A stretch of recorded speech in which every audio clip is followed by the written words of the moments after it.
ದಯವಿಟ್ಟು ಜಾತಿಗಳಲ್ಲಿ ಒಡೆದು ಹಂಚಿ ಹೋಗಬೇಡಿ. ನಾನು ಹಿಂದೂ, ನಾನು ಸನಾತನ ಧರ್ಮೀಯ, ನನ್ನ ಧರ್ಮ ಸನಾತನ ಧರ್ಮ ಅಂತ ಎಲ್ಲರೂ ಒಗ್ಗೂಡಿ. ಯಾಕೆ ಈ ನೋವಿನ ಮಾತು ಹೇಳ್ತಾ ಇದ್ದೀನಿ ಗೊತ್ತಾ? ಇಡೀ ಪ್ರಪಂಚದಲ್ಲಿ ಅತ್ಯಂತ ಅಪಾಯದಲ್ಲಿರ್ತಕ್ಕಂಥ ಜನ ಯಾರಾದರೂ ಇದ್ರೆ, ಸಮುದಾಯ ಯಾರಾದರೂ ಇದ್ರೆ ಅದು ಹಿಂದೂ ಸಮಾಜ.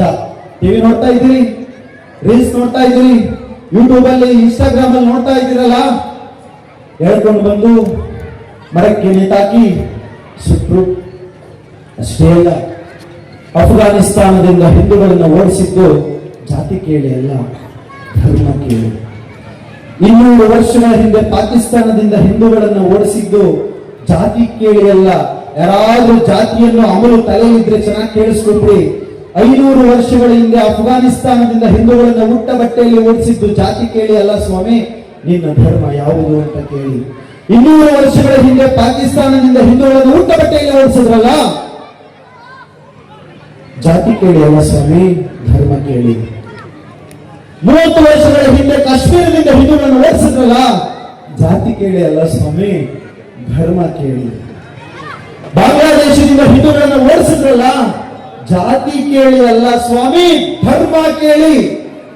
ಪಶ್ಚಿಮ ಬಂಗಾಳದಲ್ಲಿ ಇವತ್ತು ಹಿಂದೂಗಳನ್ನ, ದೇವಸ್ಥಾನಗಳನ್ನು ಹೊಡೆದಾಕಿ ಹಿಂದೂಗಳನ್ನು ಓಡಿಸ್ತಿದಾರಲ್ಲ, ಜಾತಿ ಕೇಳಿ ಅಲ್ರಿ, ಧರ್ಮವನ್ನ ಕೇಳಿ. 1 ವರ್ಷ 1.5 ವರ್ಷದ ಹಿಂದೆ ಇತ್ತೀಚೆಗೆ ನಡೀತಲ್ಲ ಪೆಹಲ್ಗಾಮಿನ ದಾಳಿ. ಪೆಹಲ್ಗಾಮ್ನಲ್ಲಿ ಅಷ್ಟೋ ಜನರನ್ನ ಹಣೆಗೆ ಗುಂಡಿಟ್ಟು ಕೊಂಡ್ರಲ್ಲ ಸ್ವಾಮಿ, ಜಾತಿ ಕೇಳೋ ಧರ್ಮ ಕೇಳೋ, ಜಾತಿ ಕೇಳೋ ಧರ್ಮ ಕೇಳೋ. ಜಾತಿ ಕೇಳಿ ಅಲ್ಲ, ಧರ್ಮವನ್ನ ಕೇಳಿ. ಚೆನ್ನಾಗಿ ನೆನಪಿಟ್ಕೊಳ್ಳಿ. ಯಾರೋ ಬರ್ತಾರೆ, ಯಾರೋ ಕಾಪಾಡ್ತಾರೆ ಅಂದ್ಕೊಂಡ್ರೆ ದಯವಿಟ್ಟು ಹೇಳ್ತಾ ಇದ್ದೇನೆ, ನಿಮ್ಮ ಮೂರ್ಖತನದ ಪರಮಾವಧಿ. ಯಾರೂ ಬರಲ್ಲ, ಯಾರೂ ನಿಮ್ಮನ್ನ ಕಾಪಾಡ್ಕೊಳ್ಳಲ್ಲ. ನಾವು ಒಗ್ಗಟ್ಟಾಗಿ ನಮ್ಮನ್ನ ನಾವೇ ಕಾಪಾಡ್ಕೊಳ್ಬೇಕು, ನಮ್ಮ ದೇಶವನ್ನು ನಾವೇ ಕಾಪಾಡ್ಕೊಳ್ಬೇಕು, ನಮ್ಮ ಸಂಸ್ಕೃತಿ, ನಮ್ಮ ದೇವಾಲಯಗಳನ್ನ ನಾವೇ ಕಾಪಾಡ್ಕೊಳ್ಬೇಕು. ದೂರದ ಪ್ಯಾಲೆಸ್ಟೈನ್ ಅಲ್ಲಿ ಅವರು ಮಾಡಿದ ಕೆಟ್ಟ ಕೆಲಸಕ್ಕೆ ವಿದೇಶರು ಬಾಂಬ್ ಹಾಕಿದಾಗ ಬ್ಯಾನರ್ ಹಿಡ್ಕೊಂಡು ಬೀದಿಗೆ ಬಂದ್ರು, ಜಗತ್ತಿನಲ್ಲಿ ಮಾನವೀಯತೆಯ ಹರಣ ಹಾಕ್ತಾ ಇದೆ ಅಂತ. ಗಾಜಾದಲ್ಲಿ ಅವರು ಮಾಡಿದ ತಪ್ಪಿಗೆ ಬಾಂಬ್ ಹಾಕಿಸ್ಕೊಂಡು ಸತ್ತಾಗ ಈ ದೇಶದ ಕೆಲವರು ಬೀದಿಗೆ ಬಂದ್ರು, ಜಗತ್ತಿನಲ್ಲಿ ಮಾನವೀಯತೆ ಸಾಯ್ತಾ ಇದೆ ಅಂತ. ಅದೇ ಬಾಂಗ್ಲಾದೇಶದಲ್ಲಿ ಹಿಂದೂಗಳನ್ನ ಬೀದಿನಲ್ಲಿ ಎಳ್ಕೊಂಡು ಬಂದು ಸುಟ್ರಲ್ಲ. ಒಂದು ಸಣ್ಣ ಮಗುವಿನ 6 ವರ್ಷದ ಹೆಣ್ಣು ಮಗುವನ್ನ ಮನೆ ಒಳಗಿಟ್ಟು ಚಿಲಕ ಹಾಕಿ ಬೀಗ ಹಾಕಿ ಪೆಟ್ರೋಲ್ ಸುರಿದು ಸಜೀವ ದಹನ ಮಾಡಿದ್ರಲ್ಲ.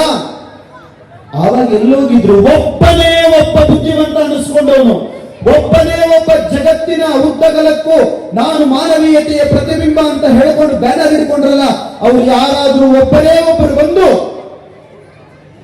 ಅವರ ಸಾವಿಗೆ ಸಂತಾಪವನ್ನು ಸೂಚಿಸಿದ್ದು ಯಾವತ್ತಾದ್ರೂ ನೋಡಿದ್ದೀರಾ? ಸೂಚಿಸೋಲ್ಲ.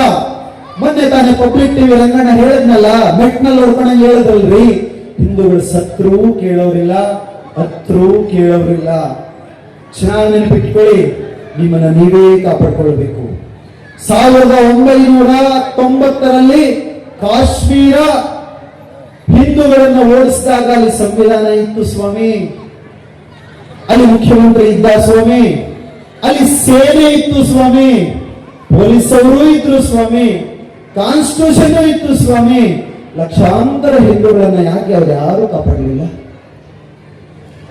ಇವತ್ತು ಭಾರತದ ಅಂಗವೇ ಆಗಿರೋ ಪಶ್ಚಿಮ ಬಂಗಾಳ ಭಾರತಕ್ಕೆ ತಾನೇ ಸೇರಿದೆ. ಭಾರತದ ಸಂವಿಧಾನ ಪಶ್ಚಿಮ ಬಂಗಾಳ ರಾಜ್ಯಕ್ಕೂ ಅಪ್ಲೈ ಆಗುತ್ತೆ ತಾನೆ. ಅಲ್ಲಿಯೂ ಸೇನೆ ಇದೆ ತಾನೆ, ಅಲ್ಲಿಯೂ ಕೋರ್ಟ್ಗಳಿದಾವಲ್ವಾ, ಅಲ್ಲಿಯೂ ಕೂಡ ಪೊಲೀಸ್ ಇದೆ ಅಲ್ವಾ, ಅಲ್ಲಿಯೂ ಸೇನೆ ಇದೆ ಅಲ್ವಾ, ಅಲ್ಲಿಯೂ ಮುಖ್ಯಮಂತ್ರಿ, ಗೃಹ ಮಂತ್ರಿ ಎಲ್ಲರೂ ಇದಾರಲ್ಲ. ಹಾಗಿದ್ರೂ ದಿನನಿತ್ಯ ಹಿಂದೂಗಳ ಮೇಲೆ ದೌರ್ಜನ್ಯ ಯಾಕಾಗ್ತಾ ಇದೆ? ಇವೆಲ್ಲ ಯಾಕೆ ಕಾಪಾಡ್ತಿಲ್ಲ? ಪಬ್ಲಿಕ್ ಟಿವಿ ರಂಗಣ್ಣ ಹೇಳಿದ ಮಾತನ್ನು ಸ್ವಲ್ಪ ತಲೆಗೆ ಹಾಕೊಳ್ಳಿ. ನಮ್ಮನ್ನು ನಾವೇ ಕಾಪಾಡಿಕೊಳ್ಳಬೇಕು.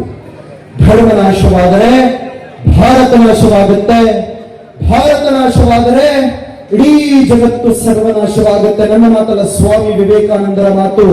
ಧರ್ಮ ನಾಶವಾದರೆ ಭಾರತ ನಾಶವಾಗುತ್ತೆ, ಭಾರತ ನಾಶವಾದರೆ ಸನಾತನ ಹಿಂದೂ ಧರ್ಮವೇನಾದ್ರೂ ನಾಶ ಆದ್ರೆ ಭಾರತ ನಾಶ ಆಗುತ್ತೆ, ಭಾರತ ನಾಶ ಆದ್ರೆ ಇಡೀ ಜಗತ್ತು ನಾಶ ಆಗುತ್ತೆ. ಯಾಕೆ ಗೊತ್ತಾ?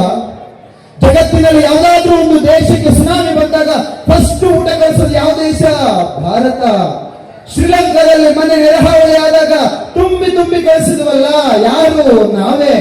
ಟರ್ಕಿಗೆ ಭೂಕಂಪ ಬಂದಾಗ ಮೆಡಿಸಿನ್ಸ್ ಅನ್ನ, ಬಟ್ಟೆಗಳನ್ನ, ಔಷಧಿಗಳನ್ನ ಕಳಿಸ್ಕೊಟ್ವಲ್ಲ ಯಾರು? ನಾವೇ. ಅದೇ ಟರ್ಕಿ ನಮ್ಮ ಮೇಲೆ ಪಾಕಿಸ್ತಾನಕ್ಕೆ ಡ್ರೋನ್ಗಳನ್ನು ಕೊಟ್ಟು ನಮ್ಮೆಲ್ಲರ ಸಾವಿಗೆ ಕಾರಣ ಆಗೋದಕ್ಕೆ ಮುಖ್ಯ ಕಾರಣ ಆಯ್ತಲ್ಲ. ಚೆನ್ನಾಗಿ ನೆನಪಿಟ್ಟುಕೊಳ್ಳಿ, ಜಗತ್ತಿನಲ್ಲಿ ಇದುವರೆಗೆ ಎಲ್ಲ ದೇಶಗಳು ಮತ್ತೊಂದು ದೇಶಗಳ ಮೇಲೆ ಆಕ್ರಮಣ ಮಾಡಿಯೇ ಬೆಳೆದಿವೆ. ದಾಖಲೆಯಿಂದ ಹೇಳ್ತಾ ಇದ್ದೇನೆ, ಜಗತ್ತಿನ ಎಲ್ಲ ದೇಶಗಳು ಕೂಡ ಮತ್ತೊಂದು ದೇಶಗಳ ಮೇಲೆ ಆಕ್ರಮಣ ಮಾಡಿ, ಲೂಟಿ ಮಾಡಿ, ದಂಡಯಾತ್ರೆಗಳನ್ನ ಮಾಡಿ ದೋಚಿ ಬೆಳೆದಿವೆ. ಆದರೆ ಇಡೀ ಜಗತ್ತಿನಲ್ಲಿ ಸ್ವಂತ ಪರಿಶ್ರಮದಿಂದ ಸಾವಿರಾರು ವರ್ಷಗಳ ಇತಿಹಾಸದಲ್ಲಿ ಒಂದೇ ಒಂದು ದೇಶದ ಮೇಲೆ ಆಕ್ರಮಣ ಮಾಡಿದ ಜಗತ್ತಿನ ಏಕೈಕ ದೇಶ ಯಾವುದಾದ್ರೂ ಭೂಪಟದಲ್ಲಿದ್ದರೆ ಅದು ನನ್ನ ಭಾರತ ಮಾತ್ರ, ಅದು ನಮ್ಮೆಲ್ಲರ ಭಾರತ ಮಾತ್ರ ಅಂತ ಹೆಮ್ಮೆಯಿಂದ ಹೇಳ್ಕೊಳ್ತೇನೆ. ನಮ್ಮ ದೇಶದ 20-30 ಸಾವಿರ ವರ್ಷಗಳ ಚರಿತ್ರೆಯನ್ನು ತೆಗೆದು ನೋಡಿ, ಒಂದು ದೇಶದ ಮೇಲೂ ಕೂಡ ಆಕ್ರಮಣ ಮಾಡಲಿಲ್ಲ. ಆದ್ರೆ ಯಾವುದಾದ್ರೂ ದೇಶ ನಮ್ಮ ದೇಶದ ಸುದ್ದಿಗೆ ಬಂತು ಅಂದ್ರೆ ಅದನ್ನ ಅಟ್ಟಾಡಿಸ್ಕೊಂಡೋಗಿ ಹೊಡೆದಿರೋ ದೇಶ ಯಾವುದಾದ್ರೂ ಇದ್ರೆ ಆಪರೇಷನ್ ಸಿಂಧೂರ್ ಮೂಲಕ ಜಗತ್ತಿಗೆ ತೋರಿಸ್ಕೊಟ್ವಲ್ಲ, ಅದೂ ಕೂಡ ನಮ್ಮ ಭಾರತವೇ. ಹಿಂದೂಗಳು ಯಾವತ್ತಿಗೂ ಭಯೋತ್ಪಾದಕರಾಗಲಿಕ್ಕೆ ಸಾಧ್ಯವೇ ಇಲ್ಲ. ಮತ್ತೊಮ್ಮೆ ರಿಪೀಟ್ ಮಾಡ್ತಾ ಇದ್ದೇನೆ, ಹಿಂದೂಗಳು ಯಾವತ್ತಿಗೂ ಭಯೋತ್ಪಾದಕರಾಗಲಿಕ್ಕೆ ಸಾಧ್ಯವೇ ಇಲ್ಲ.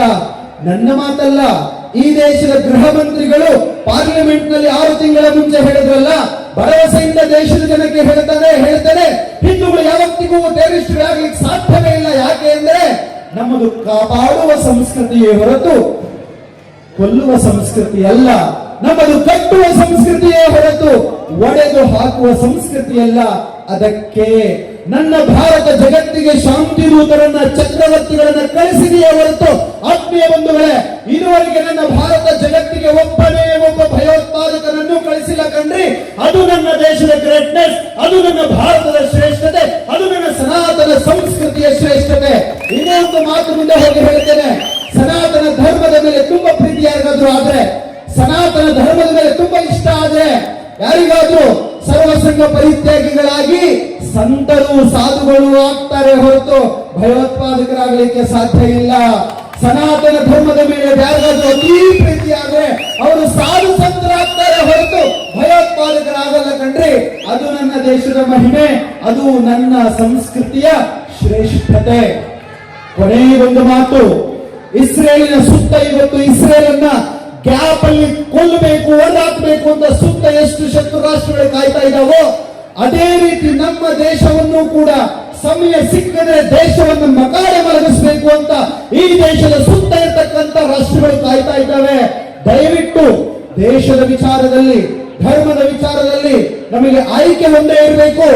ನನ್ನ ದೇಶ ಮೊದಲು, ಧರ್ಮ ಮುಖ್ಯ, ದೇಶ ಮುಖ್ಯ ಅಂತ ಸನಾತನಿಗಳು ನಿಮ್ಮನ್ನ ಯಾರಾದ್ರೂ ಕೇಳಿದ್ರೆ ಒಂದೇ ಹೇಳಿ, ನನಗೆ ಧರ್ಮಕ್ಕಿಂತಲೂ ನನ್ನ ದೇಶವೇ ಮುಖ್ಯ ಅಂತ.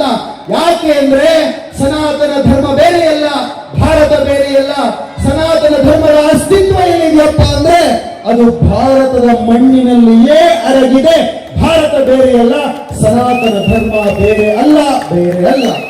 ಕೊನೆಯದಾಗಿ ಯಾರೋ ಒಬ್ರು ಮೊನ್ನೆ ಭಾರತವನ್ನ ಇಷ್ಟೊಂದು ಜನ ಹಿಂದೂಗಳಿದಾರಲ್ಲ, ಭಾರತವನ್ನ ಹಿಂದೂ ರಾಷ್ಟ್ರವನ್ನಾಗಿ ಘೋಷಿಸೋಣ ಅಂತ ಏನೊಬ್ಬರೊಂದು ಪ್ರಶ್ನೆ ಮಾಡೋದು.